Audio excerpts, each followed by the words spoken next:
6:30 a.m. on Saturday morning, October 12th, 2019.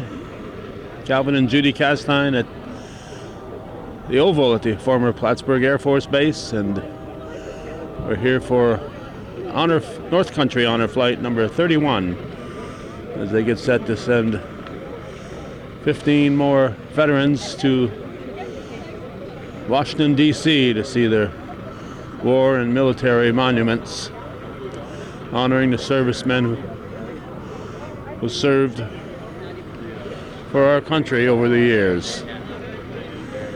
We'll try to talk to somebody who knows exactly what will be happening today.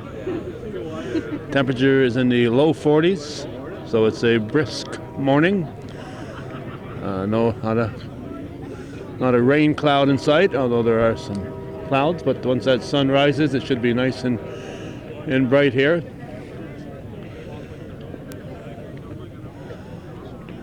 And the crowds have been huge all summer long, and despite the cool in the air today, we're expecting another large crowd to show up.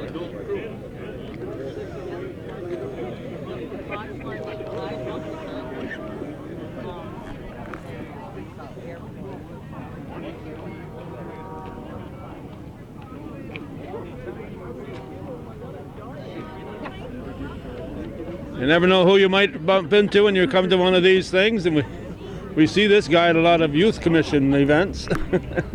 And we used to see him here around Edward Park was here. What's your name? Roland McGee. Roland McGee. And you're going today? Yes. All right, you're the Vietnam War era? Yeah. And who you got for an escort? My son Philip. Philip McGee, all right.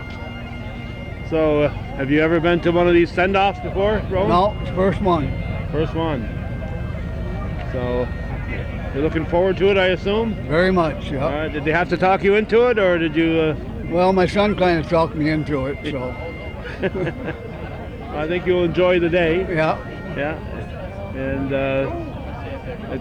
I think it's going to be a little warmer down in Washington than it is here today. That's what they say, yeah. Of course, that's why they don't go in the summer, though, because it gets hot and muggy down there. Yeah.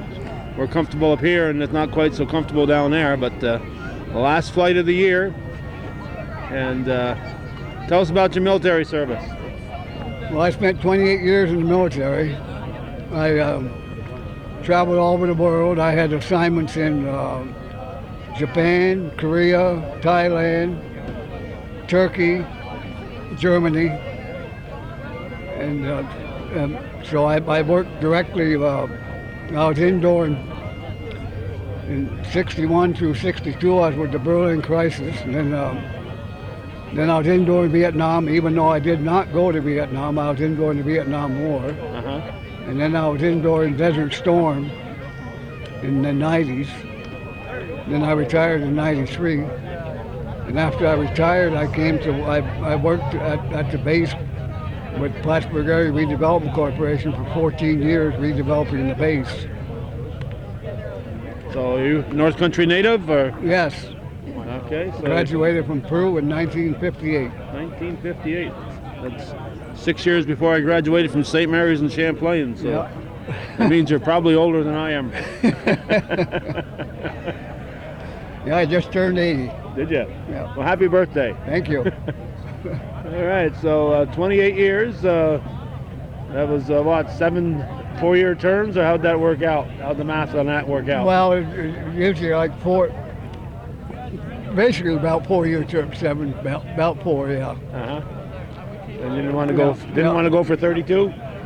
Well, I wanted to go for 30, but when they said that when I got to 28, something came up and they said, well, you guys got to get out now. So really? So I already had orders to finish my 2 more years, but then they canceled the orders and then I had to get out. So. Huh. They threw you out. No, I didn't. Well, they didn't throw me out.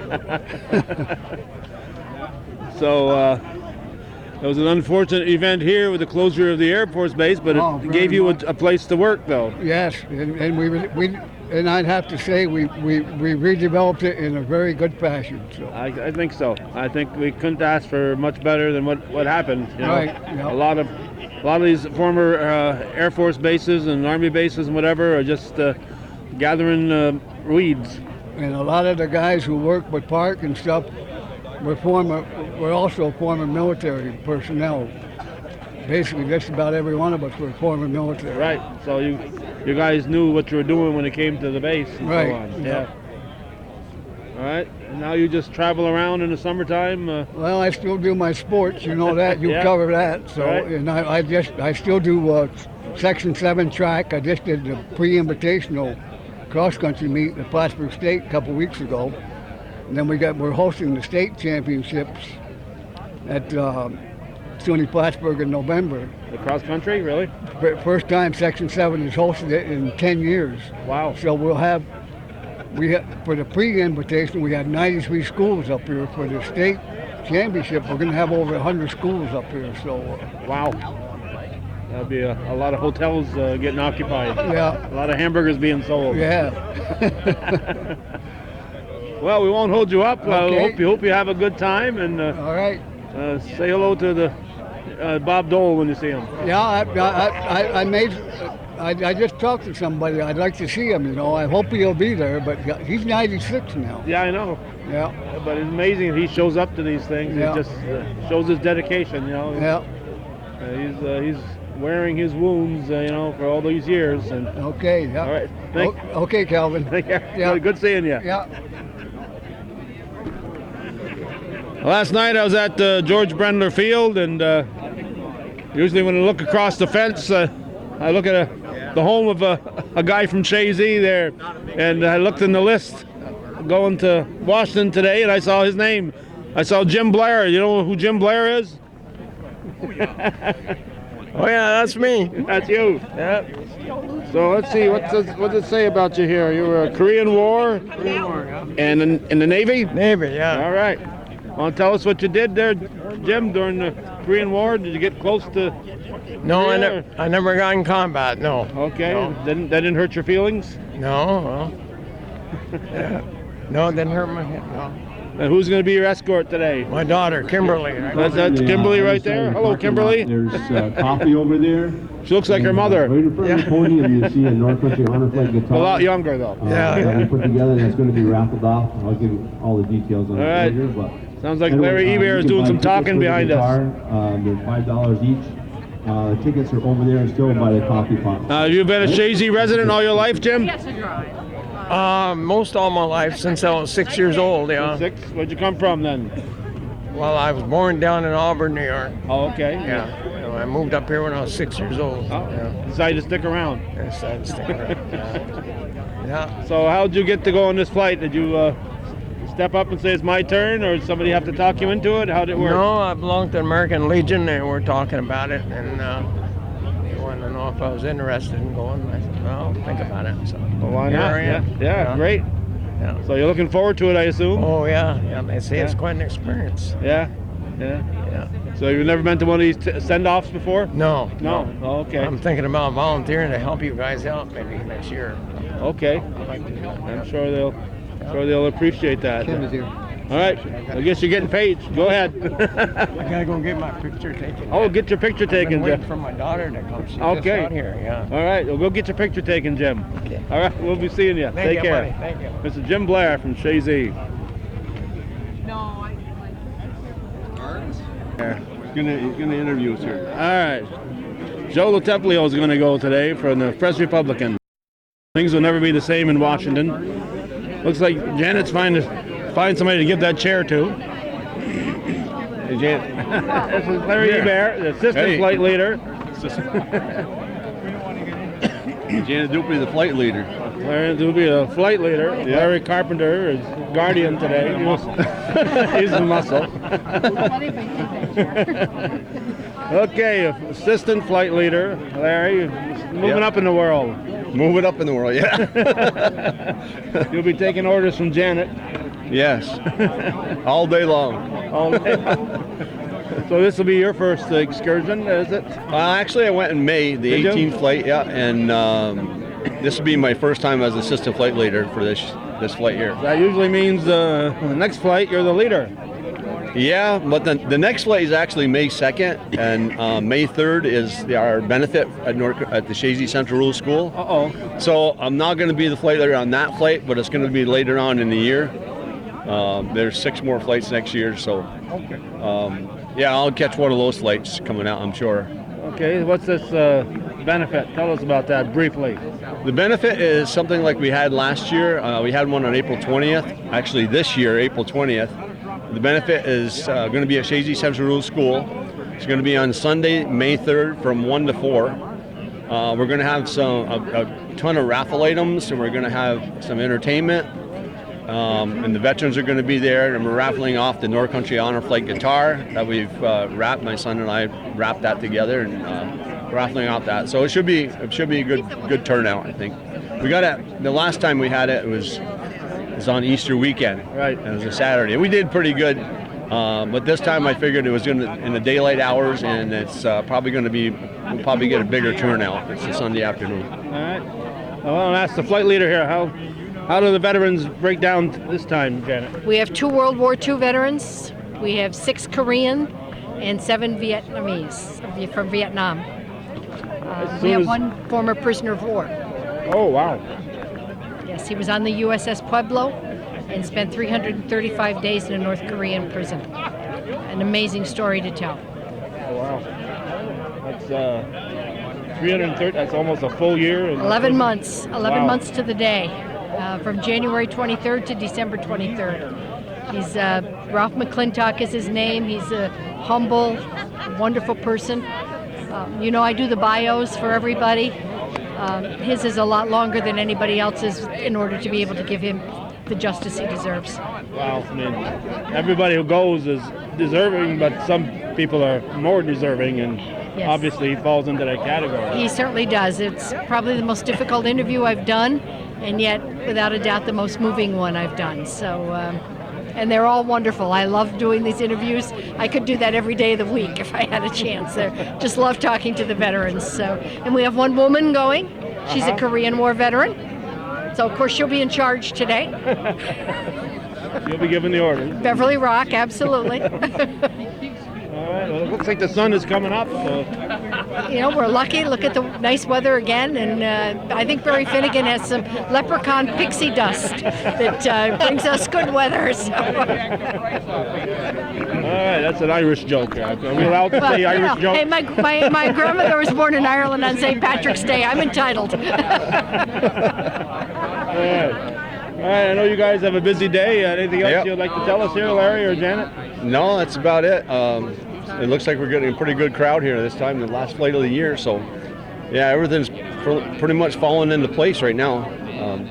Yeah, I think back in the early days of these flights, the biggest part of the ceremony took place inside the airport. We couldn't get this crowd inside the airport. We can't even get this crowd inside the rec center right now. We would have never. That was our alternate location, the city rec center, and that would have never. I don't know. We'd have been turning people away, and you don't want to do that, Yeah. But get your tickets early. get your tickets early for sure.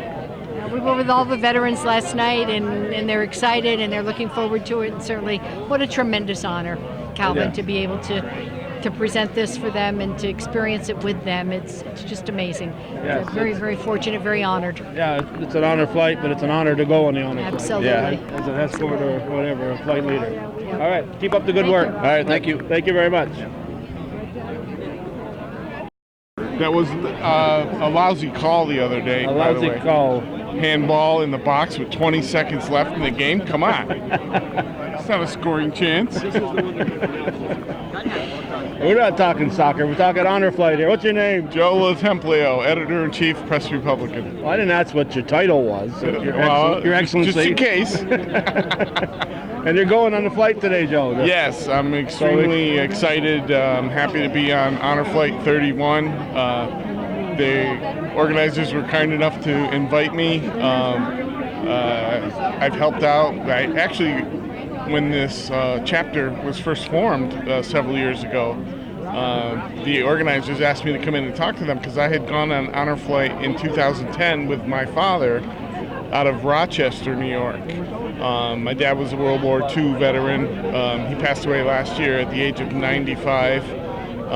That flight was a little bit different because they had like 80 veterans. Yes, it's not like our North Country ones. Yes, and it was an overnighter. We stayed overnight in Washington. Oh, wow.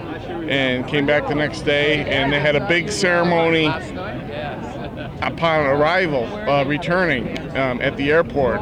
We do it different here. We do it with the send-off, which is great. Yeah. But that was, and when we returned, it was a big crowd there. And I learned a lot about the trip and the organizing of it because the head of the trip in Rochester was very good, very detailed, and the training for the Guardians the day before was really informative.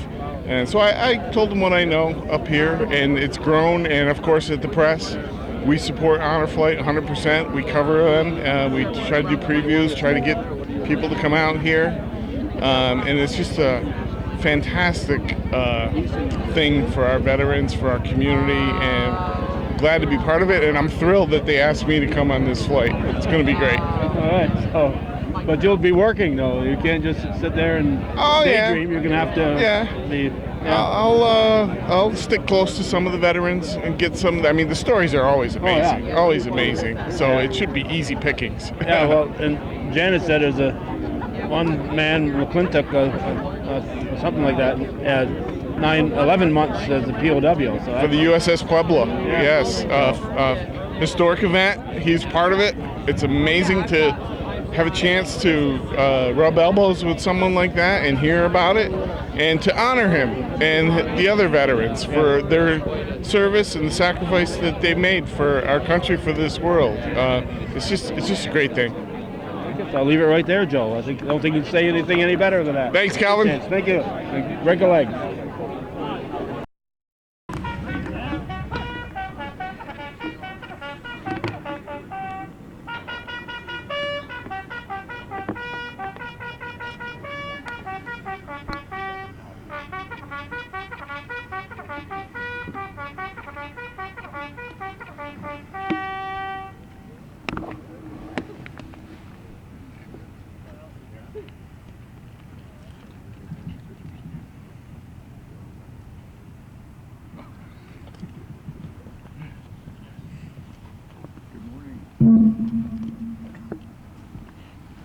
Good morning, everyone. Welcome to Honor Flight number 31. To Barry Finnegan. By the end of today, we'll have sent 465 veterans on a day of a lifetime.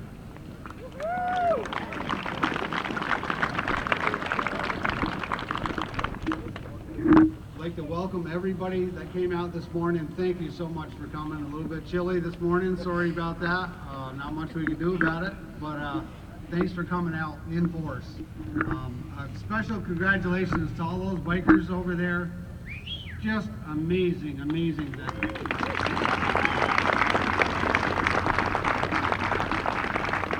Some of those guys hit the road at 4:30 in the morning to go find their veterans and get them escorted down here to the Oval. So the dedication is unbelievable.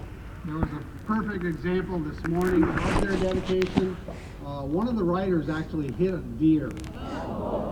They dragged the deer up the road. The guy jumped back on the bike and said, "I got an honor flight to get to." He's right down there in green vest.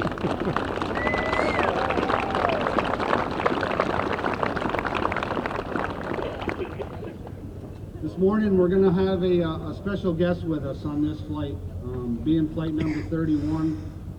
The sad part of what we do is sometimes people don't make it. It breaks our heart every time we see that, and we try our best to get everybody down there. So once again, please keep your ears and eyes open and let us know of veterans that need to go on this flight. One veteran in particular that didn't make it was Mr. Leonard Duquette, U.S. Army, was in Vietnam, 1970, 1971. Earned a Bronze Star for putting a fire out in an ammo dump. Very decorated veteran. Unfortunately, Mr. Duquette passed away from ALS caused by Agent Orange.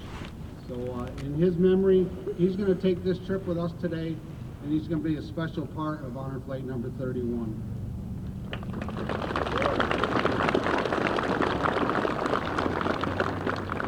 I'll turn you over to our ever-present MC. Does a wonderful job for us, Mr. Tom Halleck from Mountain Lake PBS. Good morning, everyone. Welcome on a beautiful fall day. We are going to start things off today with a special guest here to sing the national anthem, Jamie Lee Thurston. And then please remain standing for our Pledge of Allegiance. Son of Jimmy T. Hey, I just want to say, wow, this is cranking, huh? Okay. Welcome before 7. Hey, in the world we live in today, this is a wonderful sight to see out here like this. So congratulations. Give yourselves a round of applause for coming out. This is awesome. Oh, say, can you see by the dawn's early light what so proudly we hailed at the twilight's last gleaming, whose broad stripes and bright stars through the perilous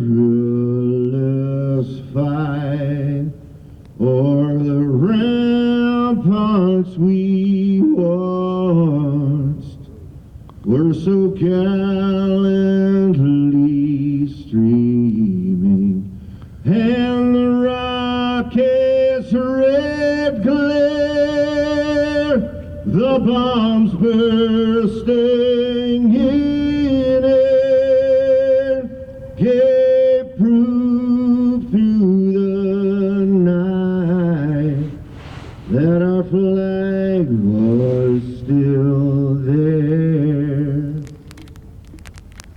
Oh, say, does that star-spangled banner yet wave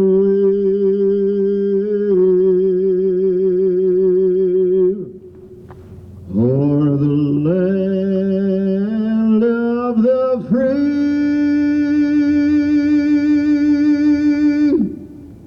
and the home of the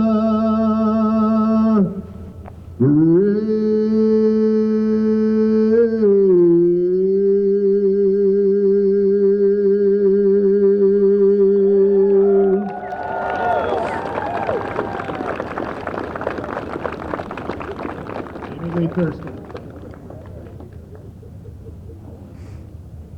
Now please welcome Boy Scouts Troop 46 and Girl Scout Troop 4065 to come up for the Pledge of Allegiance.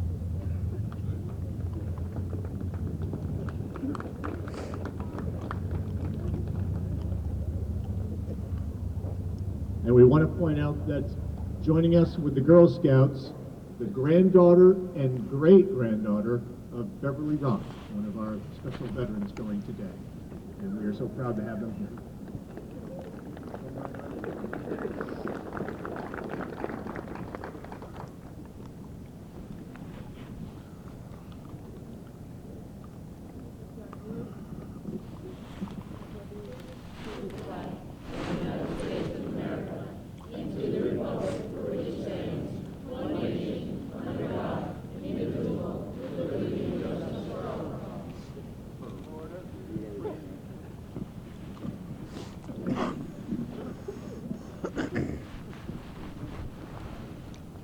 I would now like to welcome some of our political leaders who are here with us today. Plattsburgh Mayor Colin Reed, Plattsburgh Town Supervisor Michael Castro, New York State Assemblyman Billy Jones, and Clinton County Legislator. Thank you all for being here. It is now to welcome flight sponsor Larry Eber, who is going to join us for More Than a Name on the Wall. Good morning. I got a few things to say here before I do the song. thank everybody for coming out for the last fight of the year, Fight 31. I'm honored and I'm humbled to be able to stand here and actually sponsor Flight 31. However, I might have been the driving force behind this whole benefit that we did on the 20th of April, but obviously I didn't do this thing alone. So I'd like to thank my immediate family that spent a lot of time putting this thing together and helping me out with this thing, and my Honor Flight family. These guys did a tremendous job putting this benefit together. And I want to thank all the supporters and the veterans during the benefit, the businesses, the individuals that actually donated for the benefit to make it a success. And you guys out there that come to these benefits to actually make it what it is and help us raise the benefit, the money and stuff that we need to keep these veterans going to Washington, D.C. So the song I want to sing is called More Than a Name on the Wall. It's a song about a mother that lost her son during the war, and she's hanging on to his memories. As she looks on the wall and tries to find her son's name and traces the name to think of the memory, she looks up to God and she asks God to please tell her son that she has all these memories of him and that he's more than a name on the wall. So anyway, this is a song.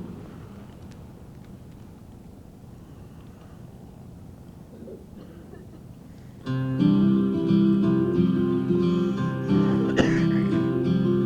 saw her from a distance as she walked up to the wall. With her hand she held some flowers as her tears began to fall.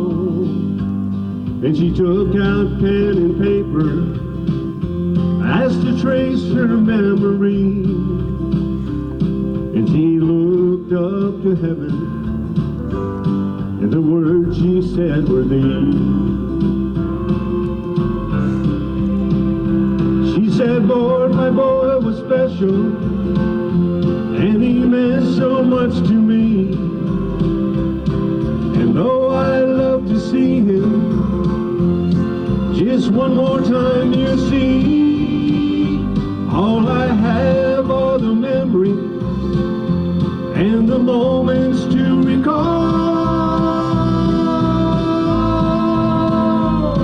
So Lord, could you tell him he's more than a name on the wall?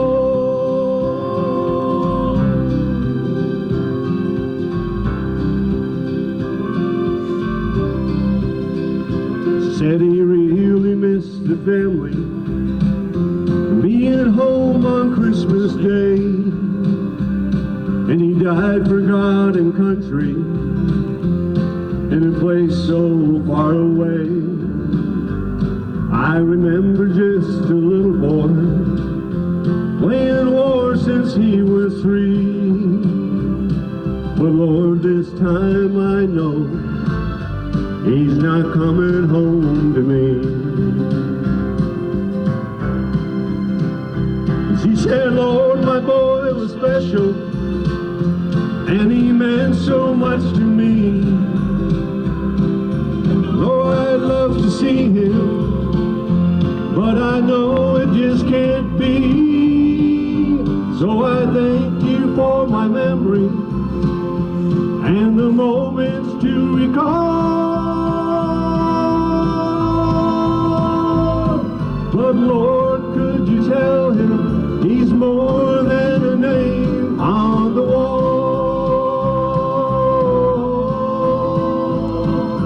Lord, could you tell him he's more than a name on the wall?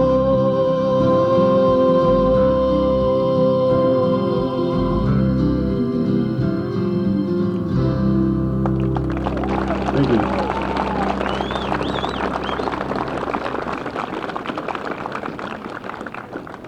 Mr. Larry Ebert. Thank you, Larry. Thank you for sponsoring the flight. It is now my pleasure to introduce the Morrisonville Elementary School Choir to sing Red, White, and Blue.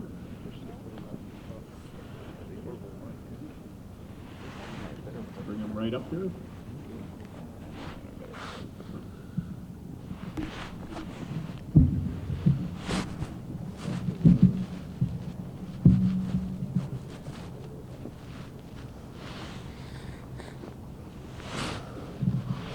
Under the direction of Heidi Glover.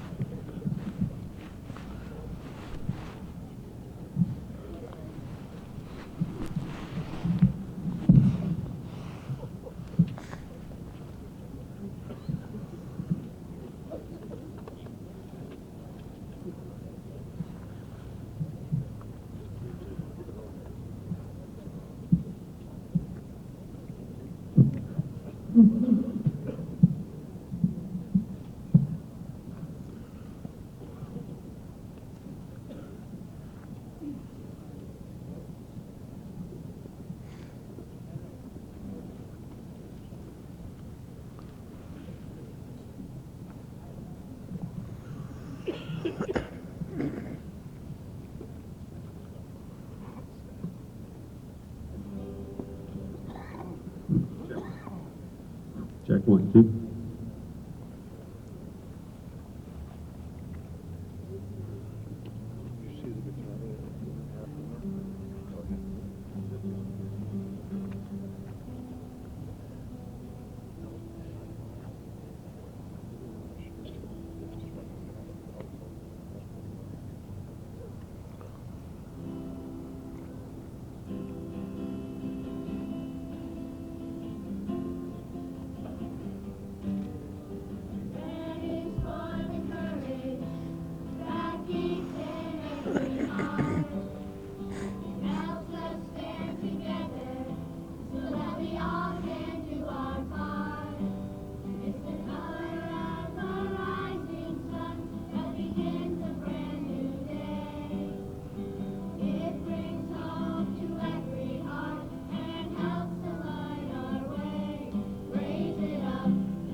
now my pleasure to introduce Gary Liberty to remember and honor the honor flight veterans we have lost.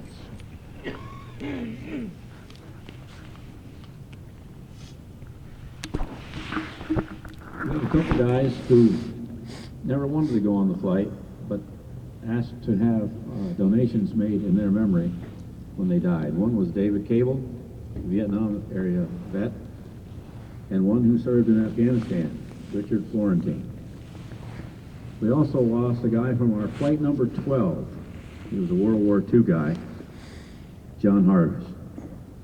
And most recently, we lost Walt Bull. You know, Walt always thought, I don't need to go, I shouldn't go, that's all right, you know, I don't want to go. Well, about 3 weeks ago, he decided that maybe he should go. He decided he wanted to go. But a week ago, he died. So he never got a chance to make it.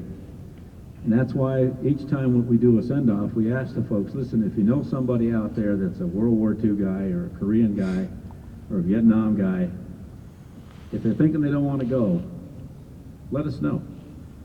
Because we'll go out and talk to them and mention to them that this is something they deserve to have. The honor to go down there on the honor flight and see their memorials. We want to make sure that we get everybody that can go to go down there. So at this time, if you would, please stand and face the flag as we remember our fallen comrades.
To these, our fellow veterans, may you rest in peace.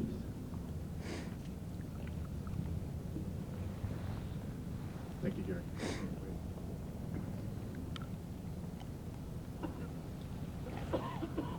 It is now my pleasure to introduce Director of Operations and Flight Leader, Janet Dufresne. She is going to introduce us to these wonderful veterans as they receive their travel orders.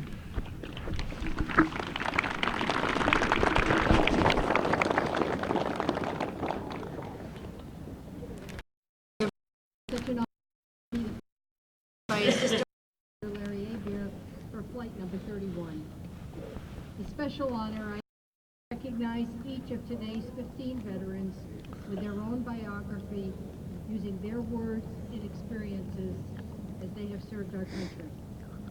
As I begin the recognition, the appropriate military branch will present each veteran with his or her travel orders of today's journey to Washington, D.C. Dick Adams, Marines, 1953-1956, Korean, Corporal. In high school, Dick was a fireman on the USS Fort Ticonderoga, CV-14, and shoveled tons of coal to keep the ship running. He was the last on the engine as the Ticonderoga was decommissioned shortly after World War II. The ship was recommissioned too late for the Korean War, but was active during the Vietnam War. With the Fort Ticonderoga gone, Dick joined the Marines as a .30 caliber machine gunner before transferring to an amphibious track company. He was then assigned as a truck driver, but he had never driven a car or a truck. After grinding the gears a lot, he finally John Dick Adams.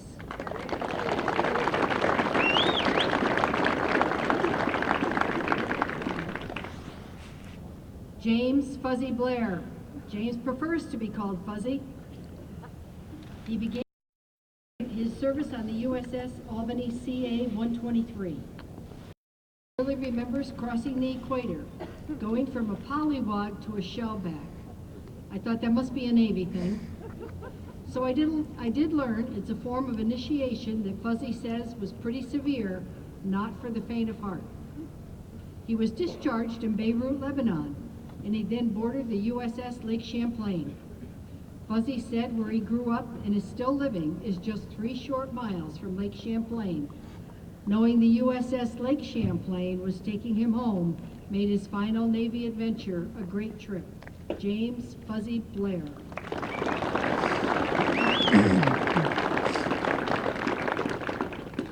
Kenneth Bowlby, Air Force, 1966 to 1987.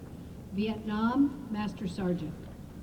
Ken served with the Civil Engineers as a squadron as a structural technician and production control technician. In 1971, he was stationed at Tan Son Nhut Air Base near Saigon. The Red Horse Heavy Construction Squadron brought in concrete Ken and 6 others used to repair and replace damaged runways. They also finished concrete retainer around the compound and served as security guards. Working 6 days a week, 12 hours a day, each of the 7 got a day off. Although serving in a combat zone, they carried no weapons and were instructed to make a mad dash to armory if they needed their M16 rifles. Having left his pregnant wife behind, Ken was in Vietnam when his oldest son was born. Kenneth Bowlby.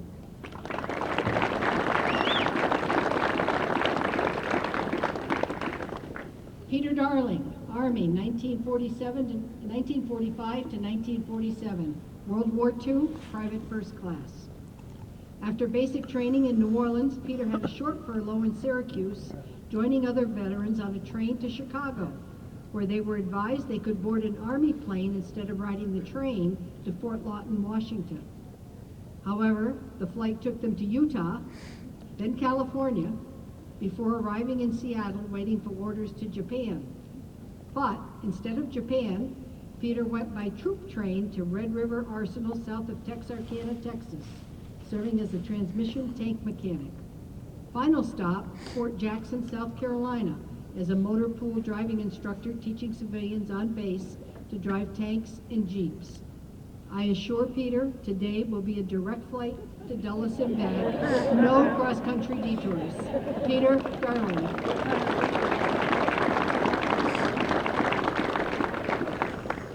Lester Fayville, Air Force, 1966 to 1991, Vietnam, Master Sergeant. Lester was a supply sergeant who operated as a rescue unit member. He recalled being thrown out of Africa because Gaddafi didn't want anyone in the United States in his country. While part of the U.S. Air Force Support Squadron stationed at Royal Air Force Base, Alconbury, England, Lester remembers peace protesters camped outside the gate. During their time in England, Lester's son played Little League Baseball. If the team had won that final game, they'd have represented Europe in the Little League World Series. Lester completed his military career as inventory manager supervisor with the 380th Bomb Wing SAC, receiving his discharge at Plattsburgh Air Force Base. Lester Fayville.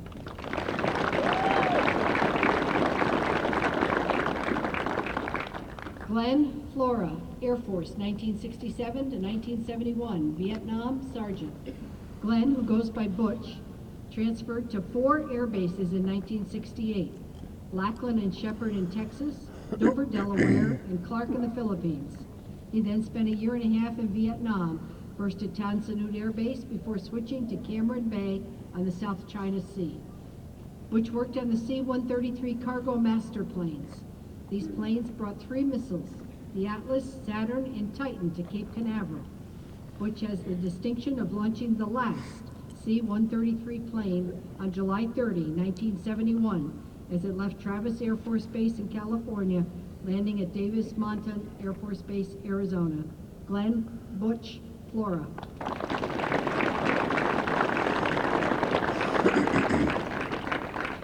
James Frenette, Army, 1951 to 1953, Korean, Corporal, Reserves, Sergeant. Jim served in the 11th Airborne, 503rd Infantry Regiment. Volunteering for jump school, he found great esprit de corps among paratroopers. They did maneuvers at Fort Drum in Alaska, sleeping outside in tents or snowbanks, often in open fields. At Fort Drum, the first sergeant was short for 4 soldiers at roll call. Turned out they were sleeping soundly under an overnight snow cover and just didn't wake up. On a practice flight, a lieutenant colonel unfamiliar with the process directed 18 paratroopers to stand up and hook up. Unfortunately, the plane was accelerating upward. The last to jump, Jim woke up in a tree, unable to get out of his chute. He finally worked his way down, dropping about 10 feet to the ground. James Frenette.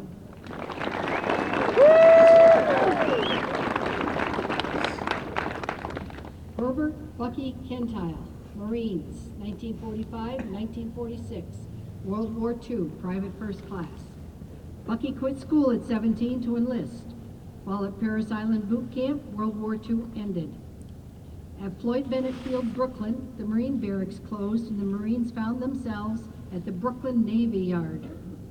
At mealtime, the Marines were seated at a table while the sailors stood in line. Bucky seemed to really enjoy sharing that tidbit. Bucky spent more time in China than in the United States, performing guard duty at bases across China. A highlight was the Shandong vacation spot where the Marines went swimming in the Yellow Sea. Heading home on the USS Breckenridge, Bucky from Tupper Lake met John Fitzpatrick from Saranac Lake. They were discharged at Quantico and 2 Adirondack soldiers went home. Herbert Bucky Kentile.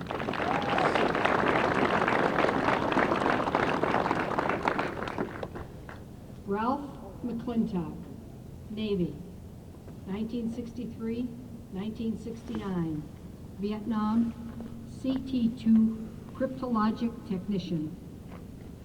Aboard the USS J.R. Perry, Ralph and 4 other intelligence collection agency crewmen volunteered to join the USS Pueblo on January 1, 1968.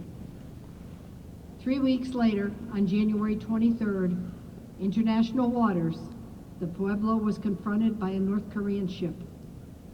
Captain Pete Booker said they were leaving, but seeing the U.S. flag, the North Koreans began firing 57mm shells, trying to kill everyone on the bridge and shutting down communications.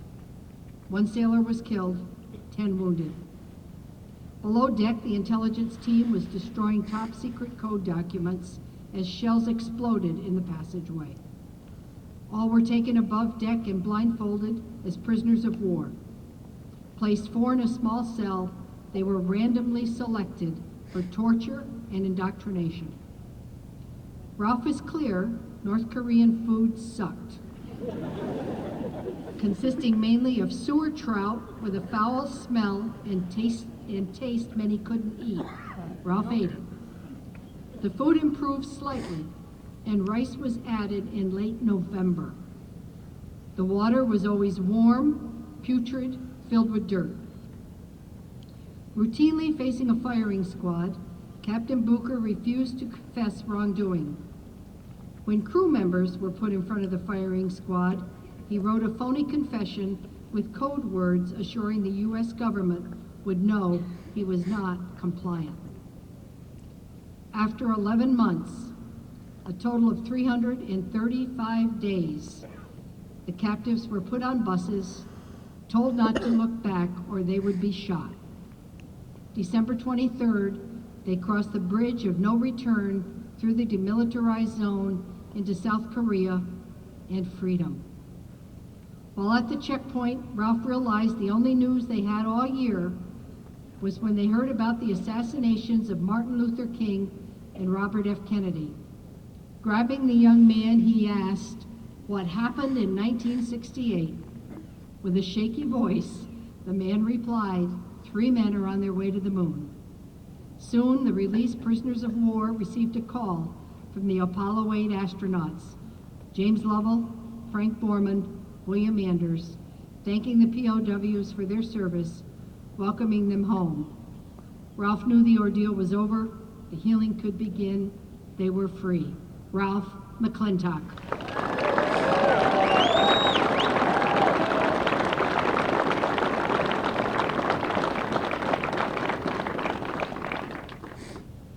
Roland McGee, Army, 1959 to 1993, Vietnam Master Sergeant. Rolly started in Korea with the 4th Army Missile Command. At Fort Dix during the Berlin crisis, he served with Army security. In 1976, back in Korea, Raleigh worked directly with general officers assigned to the United Nations Command Military Advisory Group. Discussions with North Koreans were at a conference table with a line in the middle marking the DMZ 38th parallel. In Thailand, for the World Bank Conference headed by Alan Greenspan, Raleigh sat with members of Congress, Patricia Schroeder, and our own district's David O.B. Martin. A star athlete, Raleigh began a little league in Turkey, umpiring and teaching kids baseball. He played on a traveling baseball team in Korea. Rolly McGee.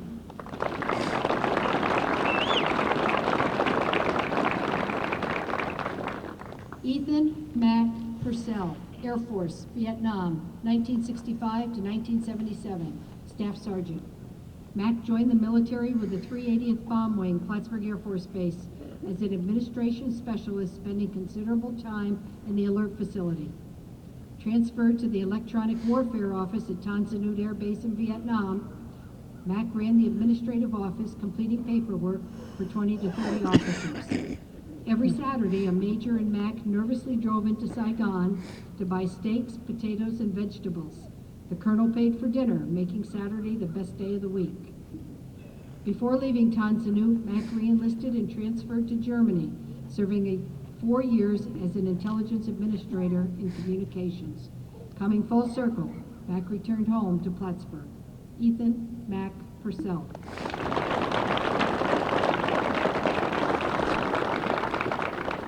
Beverly Rock, Air Force, 1952 to 1955, SAC, Airman First Class.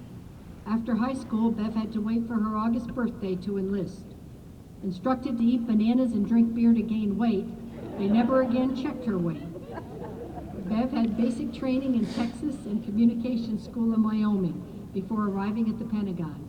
With security clearance, she received coded teletype messages, quickly transmitting them to 7 bases, all with different codes. In Newfoundland, it rained all the time, smelled like fish. In Louisiana, she finally got a desired telephone operator position. Bev and her husband Clifton met during the Korean War and planned to go together on honor flight. Bev's beloved Rocky died May 23, 2018. Without a doubt, his spirit will be with Bev and their daughter Kathy all day today. Beverly Rock.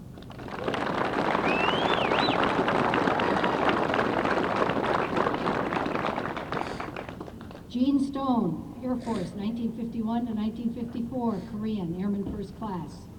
Gene prefers to be called Stony. He began his service in Albany, boarding a train that took 3 days and 3 nights to reach Texas. Arriving at 2 in the morning, the troops were given canvas cots and a tent. Stoney said he nearly froze that night. The tents were their accommodations for 2 weeks before they moved into barracks. Stoney served as a diesel mechanic with the 13th Motor Vehicle Squadron, spending 22 months in Guam as a bus mechanic. During some downtime, looking for something to do, Stoney decided to pick potatoes in the limestone Mojave fields.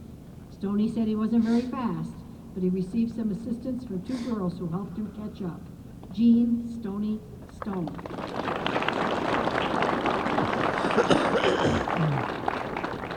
Robert Turoff, Navy, 1959 to 1963. Vietnam, Yeoman. Bob was part of VF-33, a small squadron of 125 men. He was invited to play chess with squadron officers, often beating the head of the administration department, Lieutenant Richard Truly. Years later, watching a PBS show about the early space efforts, Bob recognized the speaker as a familiar face. Former Lieutenant Truly was the administrator of NASA. Bob reached out to him and has an autographed photo from the head of NASA, who recalled Bob's expertise at the game of chess. Bob served on the USS Forstall, and the ship's bell is at the dry dock in Plattsburgh. He was aboard the USS Enterprise when they participated in the Cuban blockade. Bob wishes he'd re-enlisted and spent more time in the Navy. Robert Turoff.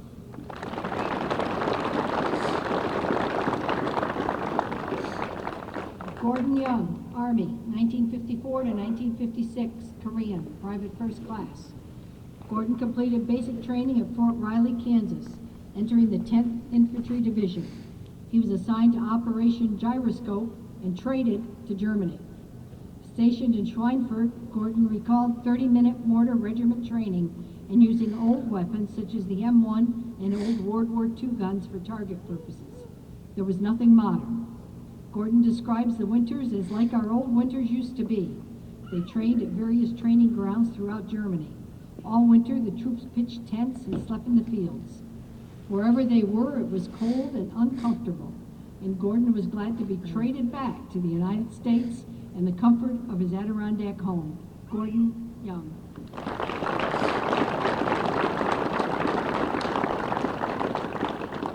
We've completed our veteran introductions. It's a privilege to honor each veteran, and I'm sure all of the veterans and the spectators understand why that story took a bit longer to present adequately. We're pleased to have a woman flying down today, so Bev Rock, you're in charge.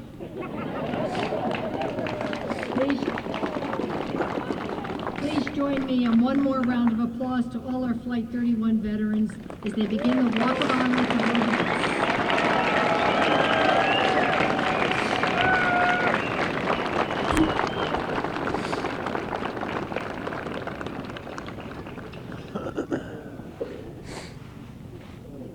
About 2 weeks ago, there was a television show on Friday night. Did anybody happen to catch it? It was about honor flight. It was a one-of-a-kind. It was the first time NBC5 has done a documentary of that type. We saw immediate results. The phone was ringing, the emails were flying, and as of today, we're probably roughly about 35 veterans have signed up to go on an honor flight. So it was the kind of outreach that we weren't normally used to, but boy, we saw immediate effects. And we got a special guest with us today. This girl put her heart and soul into this project, and we thought it was a great depiction of what our honor flight is all about and what our day is all about. Miss Leanne Denier.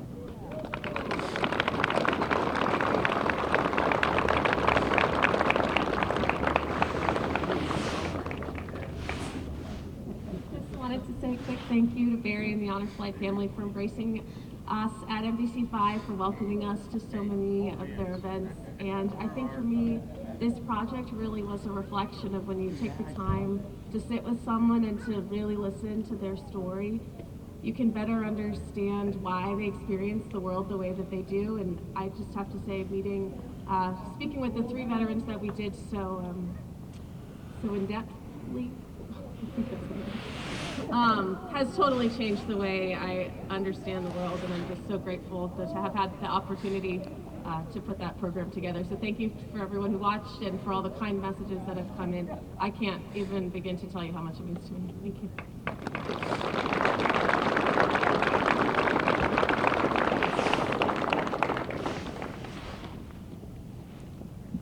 And I would now like to introduce Bishop Dan Elder for our closing prayer.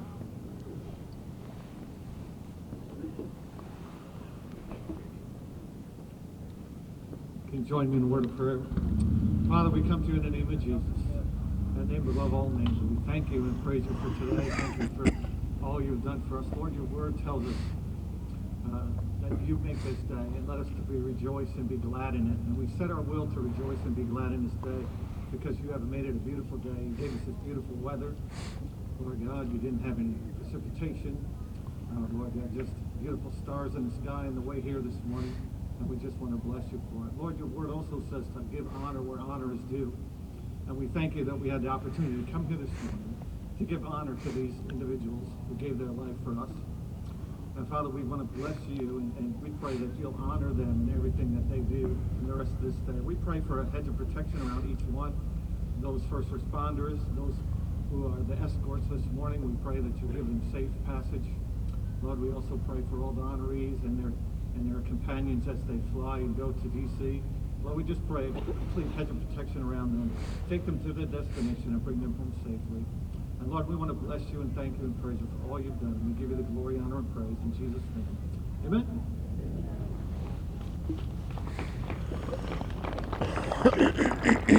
Thank you. We want attending this morning, we want to encourage you and invite you to come along with the escort and the parade over to the airport where we will be sending the veterans off. If you've never done this before, it is a wonderful experience to see all the volunteer fire departments and first responders lining New York Road. It is indeed special.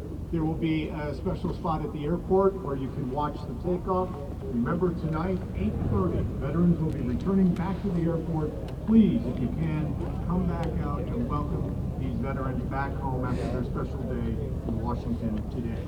We are going to ask you all now to come in and join as we get ready, and we ask our Executive Secretary Pauline Stone now to introduce our veterans for our Walk of Honor as they board the Honor Flight bus. Thank you.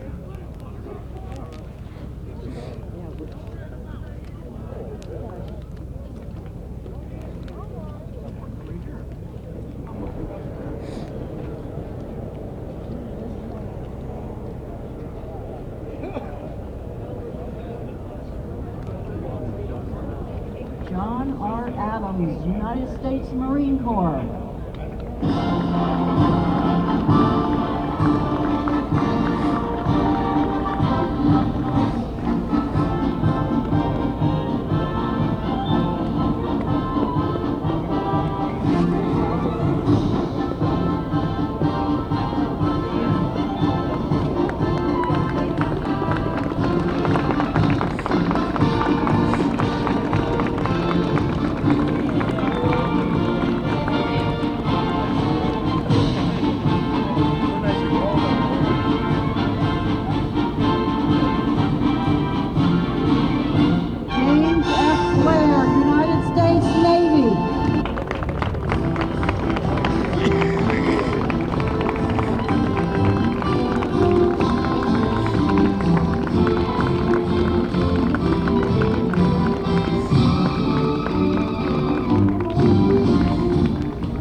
W. Bowlby, United States Air Force.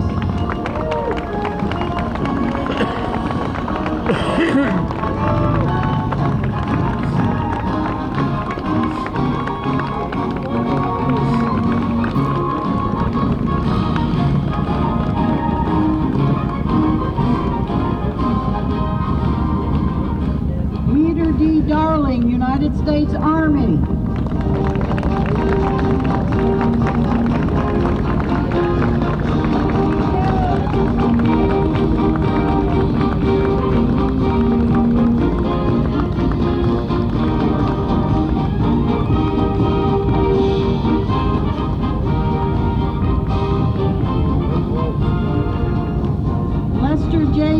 Louisville, United States Air Force.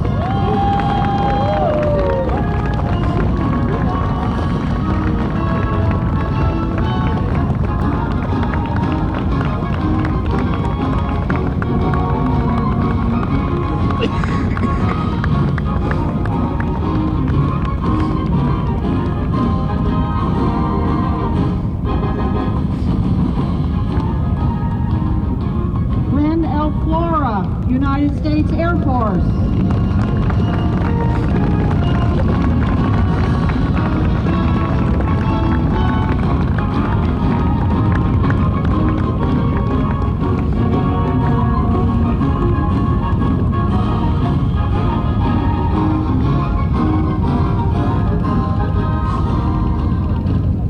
James C. Frenette, United States Army.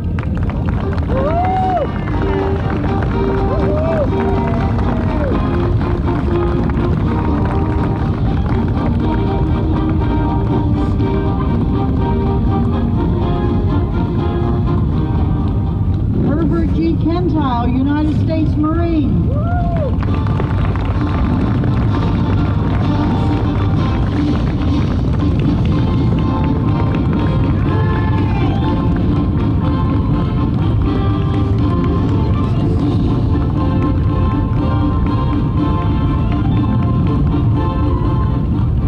Ralph McClintock, United States Navy.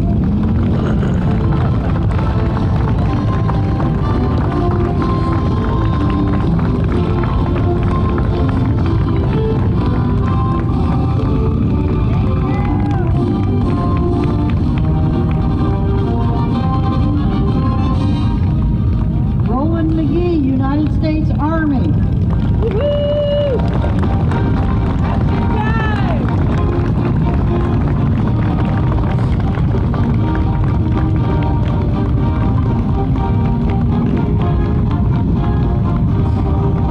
Ethan Purcell, United States Air Force.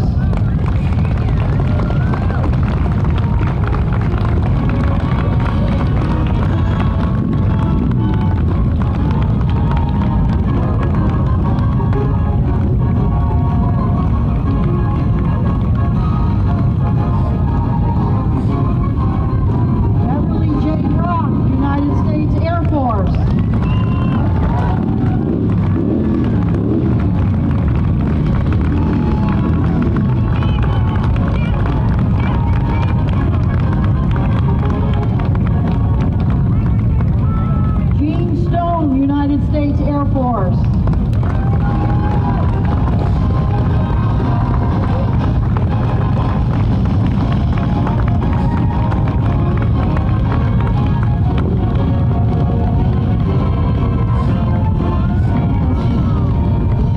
Robert Duroff, United States Navy.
We have left the oval, and the motorcycle and police escort is making their way through the former Plattsburgh Air Force Base. We're now at the airport, and that's what they will see when they arrive here. It's always an effort to get here before the escort gets here. And the Knights of Columbus, 4th degree, is always here. The police and the Post 912, American Legion, out here from the motorcycles.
The bus.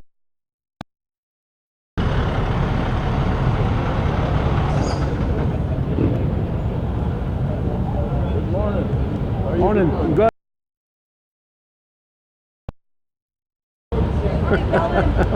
Cynthia Nato is in her usual spot. I think she lives right here.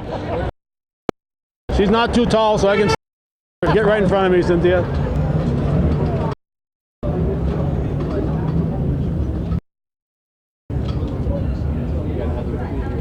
Fred Arcee went on a flight a couple of years ago. Kayla Green from the Press Republican. I'm sure Joe LoTemplio is insisting on a lot of photos. Once again, the honor flight, the honor guard here from American Legion Post 912. And not sure if he's a member of the Sons of the Legion or not.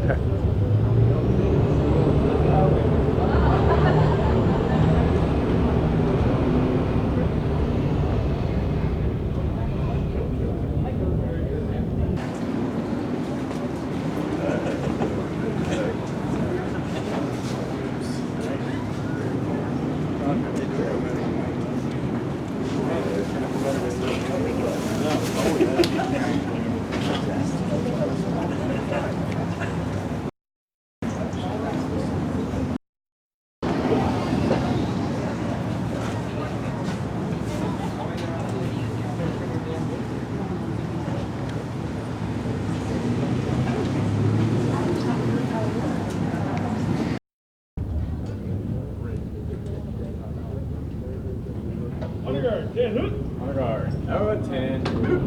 Freeze in, north. Good, you?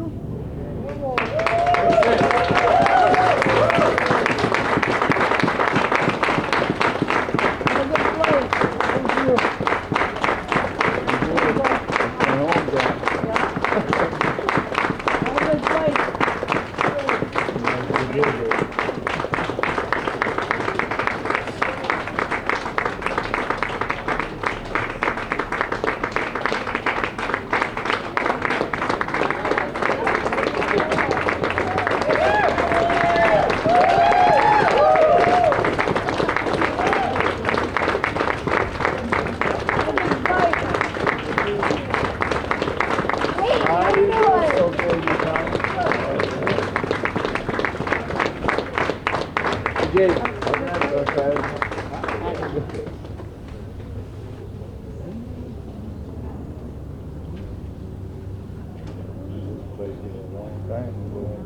it's very, yeah, went quick. Time flies.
Looks like the bus is empty, so we'll follow the inside. And that's what we usually do.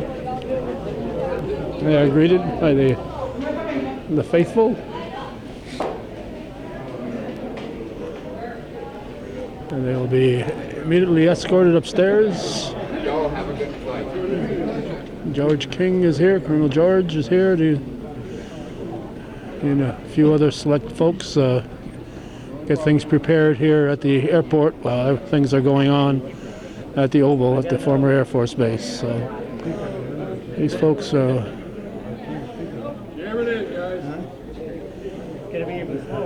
heading out on a trip they'll remember. Excuse me. Trip they'll remember forever.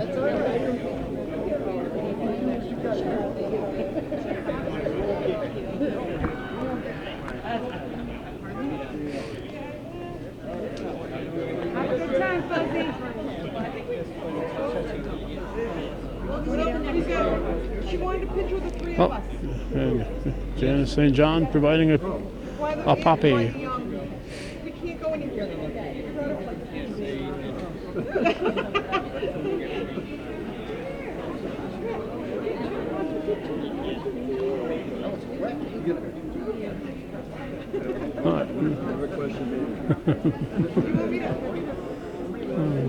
Paul Frederick's going to get in the picture too.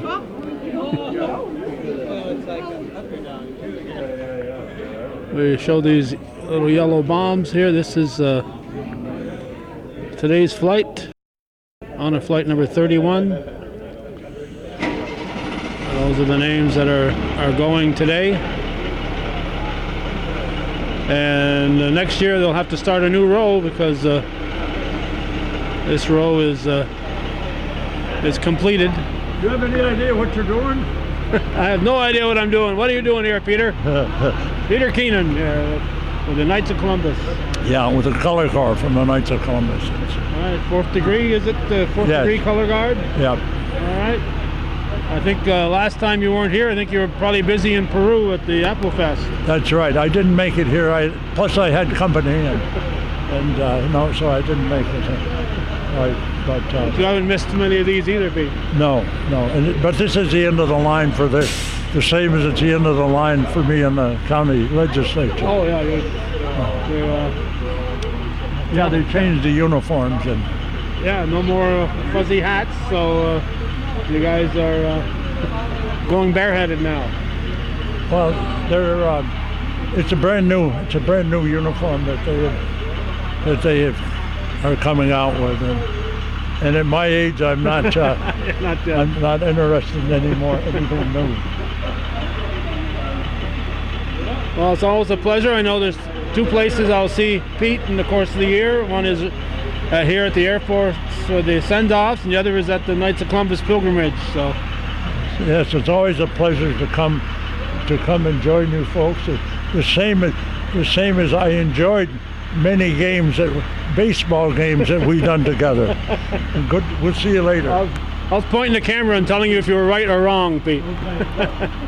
Former baseball umpire. He and Bernie Stewart were good friends, and we want to close as we always do with our look at the Our Little Corner emblem here. He was at all of the honor flights he could possibly make unless he was out of town, and then until he passed away in 2016. They put his name on there on the corner of the bus for Our Little Corner. So that'll wrap up our look at the 31st North Country Honor Flight.